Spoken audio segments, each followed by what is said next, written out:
কল্যাণীর Jawaharlal Nehru medical college ও হাসপাতালে মঙ্গলবার আচমকা পরিদর্শনে গিয়ে একাধিক অনিয়ম ও অব্যবস্থার অভিযোগ তুললেন বিজেপি বিধায়ক অনুপম বিশ্বাস।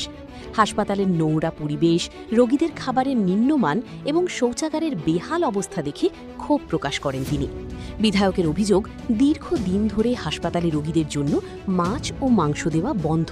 রান্নাঘরে পড়ে রয়েছে শুকনো শাকসবজি। রোগীদের দেওয়া ডাল ও দুধ এতটাই পাতলা যে তা খাবারের উপযুক্ত নয়। হাসপাতালের বিভিন্ন জায়গায় ছড়িয়ে রয়েছে আবর্জনা। বেডের তলায় ঘুরে বেড়াতে দেখা যায় বিড়াল কুকুরকেও।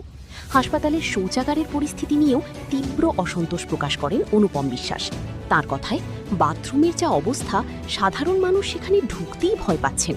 কটাক্ষ করে তিনি বলেন, আমি আসছি শুনে যেটুকু পরিষ্কার করেছে তারপরও যা নোংরা দেখলাম তাতে আমি হতবাক। পুরো বিষয়টি উপরমহলে জানিয়ে প্রয়োজনীয় ব্যবস্থা নেওয়ার আশ্বাসও দেন তিনি। রান্নার কাজে যুক্ত এক কর্মী জানান, অনেক দিন ধরেই মাছ মাংস বন্ধ, আমাদের যা দেওয়া হয় তাই দিয়েই রান্না করি। অভিযোগের অনেকটাই কার্যত স্বীকার করে নিয়েছেন হাসপাতালের সুপার ডাক্তার ধ্রুবজ্যোতি সরকার। তিনি বলেন, দায়িত্ব নেওয়ার পর থেকেই বিভিন্ন সমস্যা নিয়ে কর্তৃপক্ষকে জানানো হলেও তেমন সাড়া মেলেনি।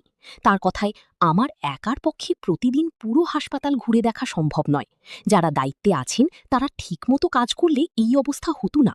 রোগীদের খাবারের মান নিয়েও উদ্বেগ প্রকাশ করে সুপার জানান, বিষয়টি আমার নজরে এসেছিল, ছবি তুলে উপরমহলে পাঠিয়েছিলাম, কিন্তু তাতেও কোনো লাভ হয়নি।